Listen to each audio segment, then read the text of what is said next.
Hey everybody, Emma here, also known as 8vinyllow, bringing you all another video.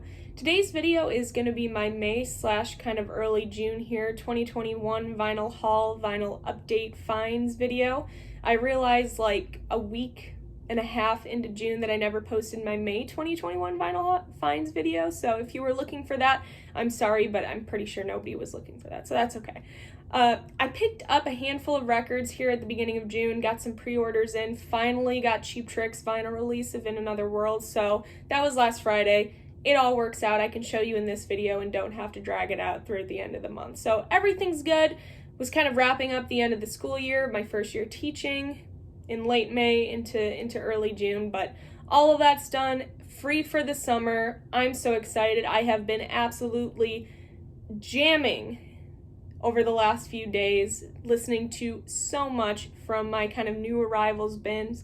I know I posted that video, the VCLT from Legendary Jim. I've just been absolutely digging into the albums that he sent my way because majority of them I was not familiar with. So I've just been exploring those. Those have been absolutely incredible. I just finished the Lost Balloons release earlier today and just absolutely loved that kind of summery, poppy, almost like a jangle pop psychedelic sound. Psychedelic pop, a little bit.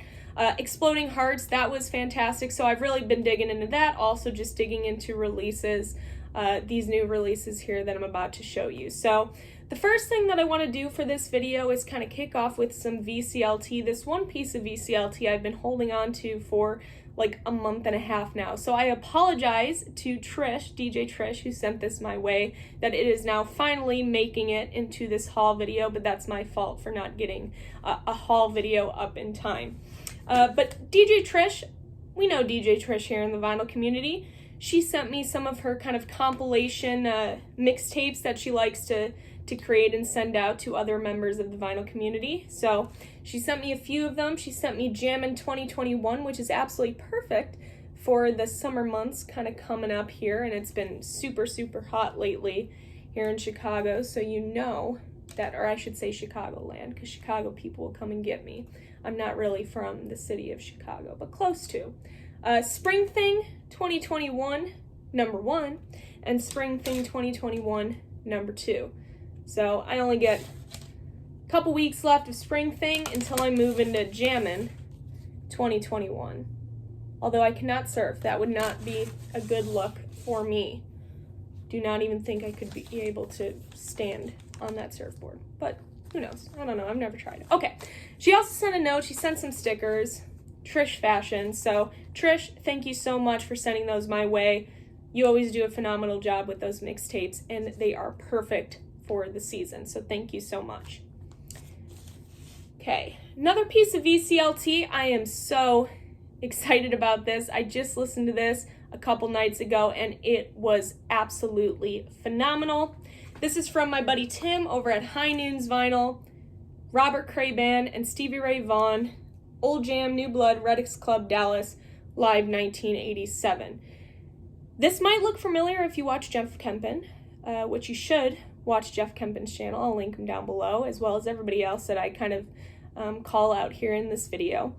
But Tim kind of hooked it up for Jeff and myself. I guess not kind of, he did hook it up for us with this release. It is a live broadcast of the Robert Cray Band, again, live in Dallas, 1987, part of the Strong Persuader tour. So a lot of the songs off of this album, or this release, are from the Strong Persuader tour, so it has Right Next Door Because of Me, which is one of my favorite Robert Cray songs. I cannot get enough of that track. Fantastic live rendition here in this release. His voice is just absolutely phenomenal. Smoking Gun, so on. Stevie Ray Vaughan doesn't come in until I think the last 3 or 4 songs, but it's like, you know right away when Stevie Ray Vaughan comes in and they just play off of each other, and it's so, so good. He has that just, that unique Stevie Ray Vaughan sound, and it is so fun to listen to these two blues artists go at it. I mean, these guys in the 80s kind of revitalized that electric blues sound in such an incredible way. So again, Tim, this was amazing. Thank you so much for getting this in my hands. I absolutely loved it and cannot wait to listen to it again. I know it's going to be on my table probably in the next day or two because this is just killer. So thank you so much again for this release. And I recommend it. If you're watching my channel, you have to have some love of blues music. I mean, come on, it's this channel. So definitely recommend picking this up if you can find it. Just came out last Friday. Finally, the vinyl release of Cheap Trick's In Another World. Now, there are a couple different variants. There is the standard black variant, which I did not get. I didn't get the standard. Eventually, maybe I will, but it's not high priority for me. There's also a Target picture disc, Target exclusive picture disc, which I had on pre-order, but I kind of go back talking about the picture disc here in a second.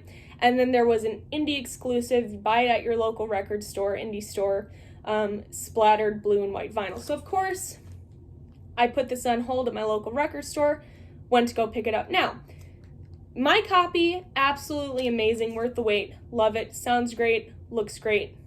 The whole thing is fantastic. There have been issues with the packaging and distribution of this record. Some people, then I've seen posts, I've even seen YouTube videos from HubTunes, link them down below, go check them out, post videos where they bought the indie exclusive splattered and the picture disc, the Target exclusive picture disc was inside. I know cases and cases. I know situations in the US, obviously, one of our VC members that happened to him, HubTunes. Canada, there were issues in Canada I saw on Cheap Trick fan site. So that was not like a single, there's some problem with the packaging. I would be totally bummed if I got this indie exclusive and the picture disc was in there, because you don't really want to play the picture disc. It doesn't sound good. It's not good for your setup. So I'd be disappointed. I just got it for collection purposes. But like, if you just want the album and you open it up and saw the picture disc, I don't blame you. I'd be upset too. So I don't know what's going on with that. I hope that kind of sorts itself out. And I was supposed to get the picture disc on June 4th when this came out, and then it got pushed back to like June 18th. So that's probably because they don't have any left, because they were all shoved into this. So there's probably like 1 million splattered vinyl just sitting around somewhere. But like I said, my copy, A-okay, happy. Cheap Trick, this release, I made a video about it. I'll link it down below. It's just unbelievable that they're putting out this kind of quality rock music in 2021. So, love it. Next release is part of Chess, their 60th anniversary. I think they reissued this kind of limited edition gatefold of one of the best, if not the best, live blues albums, and just one of the best live albums in general. Muddy Waters at Newport 1960. This is an album that I did not have in my collection already, and I think I pre-ordered this like, oh, it has to be like 4 months ago or something crazy. So I've been waiting on this for a while. Like I said, it's part of like the Chess 60th anniversary, and then it's like a gatefold in here, limited edition gatefold. Muddy's in there. So finally have this. This was put out by Friday Music. Audio file, 180 gram. Figured, why not? All right, the next one was also put out by Friday Music. I've been waiting on this too. I've had this pre-ordered for a while. Of course, CTA, Chicago Transit Authority, their first album. This is an album that I already had in the collection. Jeff Kempen actually sent me a copy, which I definitely needed, being a huge fan of Chicago music. Chicago, the city, but just Chicago music too. And I have just been absolutely digging and getting into and exploring Terry Cass' guitar playing, one of the best guitarists of all time. So this was a must grab. I pre-ordered it. Like I said, I already had a copy, but this was like the audiophile limited edition red wax, and I'm a sucker, so there's that. You saw the red there. It has that classic CTA gatefold. But I am really excited to listen to this version. You know, I made a video, a few weeks ago now, where I talked about my favorite opening tracks off of debut albums, and I just kick myself every time I think of this album now, because introduction, like the whole point of the video I made was about introducing the band to the world. Well, this is their debut album, and they have their opening song called Introduction, which is killer. So I can't believe I missed that. I even had comments going in there saying CTA, and I was like, ooh, how did I miss that?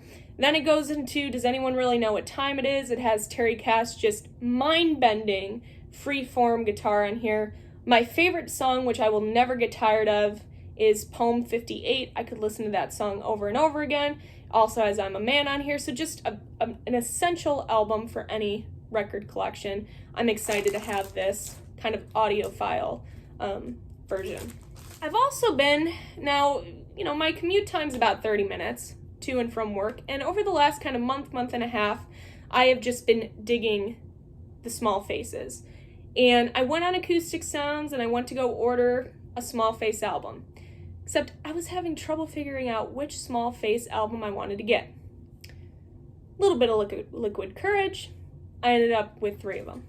So that always helps. No regrets though. Absolutely no regrets. There we go. Okay.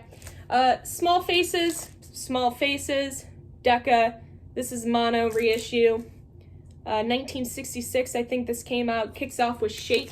This is just an absolutely killer album. John at the Digital Gramophone, he's doing his top 200 album series. I'll link him down below. It's so good. But he has wonderful commentary about this album and why it's one of his favorites in his top 200. Just absolutely nails it. So I won't get into that. He absolutely nails it. I'll link it down below, but just an absolutely killer record. And I keep saying absolutely, but it is absolutely true. Absolutely true. Steve Marriott, one of the best voices out there for sure. Their first release on Immediate Records, Small Faces, 1967 now. Again, very good. Not as good as the Decca 1966 release, though. That's my opinion. And then an absolutely flawless release from this band. There are but 4 Small Faces. I always mispronounce. I always call it like there are all but, or something like that. Immediate Records. I think this was 68. I might be off there on the date, but I think it's 68. So I just bought all of them. You know how it goes. Why try to build up the discography like a normal human being, piece by piece? Gotta be a little crazy sometimes. Davy Graham, Folk, Blues, and Beyond. Those of you who have been watching me know that I have been absolutely digging into the folk, British folk revival of the 60s. Davy Graham is definitely part of that. He is a huge influence on one of my favorites, Bert Jansch, Paul Simon, and so on. So he is the main guy who does that acoustic instrumental song Angie, which Bert Jansch kind of took and made his own in a way. He does a fantastic rendition of that too. Simon and Garfunkel end up doing Angie as well, I believe. Yeah. But Davy Graham, I've really been digging his stuff and his material. So you'll probably definitely see more Davy Graham on this channel. Almost done with my Move collection. Picked up Move, Message to the Country. This was... So, of course, you have the Move, and I've talked about them, and you had Roy Wood and Jeff Lynne. It's kind of the precursor to ELO. This was their final studio album, and this was put out because of contract reasons. Like, they had to put this album out. Roy Wood and Jeff Lynne were already working on ELO, Electric Light Orchestra, during this time. They were already recording their first album, but they still needed to put this release out. So, still a fantastic album, still undeniably the Move, but you can start to hear a little bit of ELO in this. And you can hear it in like all of the releases, but this one you can definitely hear that ELO, Electric Light Orchestra sound. You know, the first Move album is very psychedelic and very poppy. Then it gets into, you know, Shazam and Looking On, and it's more like a progressive kind of sound, still playing with like psychedelic. And this is still a little psychedelic, but definitely playing into that like art rock, glam rock genre. Still a fantastic release. So definitely recommend that. Killing Floor. This is their debut release. I've shown Killing Floor before. Their Record Store Day release from last year called Out of Uranus. I've been totally digging that recently. It's a fantastic release by this band, and I didn't really know a lot about them before that reissue came out for Record Store Day. So I picked that up, absolutely loved it. It kind of had a psychedelic progressive sound, but it also had that British blues sound. They're kind of considered a British blues band that kind of dig into that hard rock, hard British blues, kind of acidy sound. Just really, really good. So if you're into that stuff, I cannot recommend them enough. This reissue just came out last month, and it's already getting hard to find. The originals are hard to find. Other reissues are hard to find. This one that just got reissued is getting hard to find again. So I definitely recommend, if you come across this and you even think that you might want it or might want to listen to it, just grab it, because they disappear very, very quickly, or at least I think they do. It's been a while.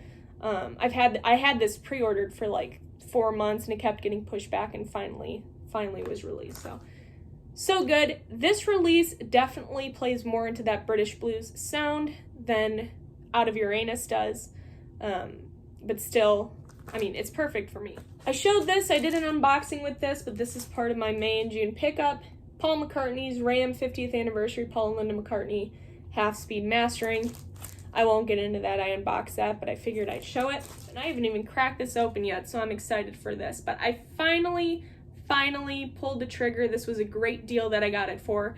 Pulled the trigger on the 4 LP set, Fleetwood Mac in concert, February 5th, 6th, 7th, 1970, live in Boston, or people call it the Boston Tea Party. These live recordings, to me, are up there with Cheap Trick's at Budokan, The Who live in Leeds. I mean, up there, if not, I'm not going to say it's better than Budokan. I can't do that. My brain wouldn't be able to function correctly, but it's up there.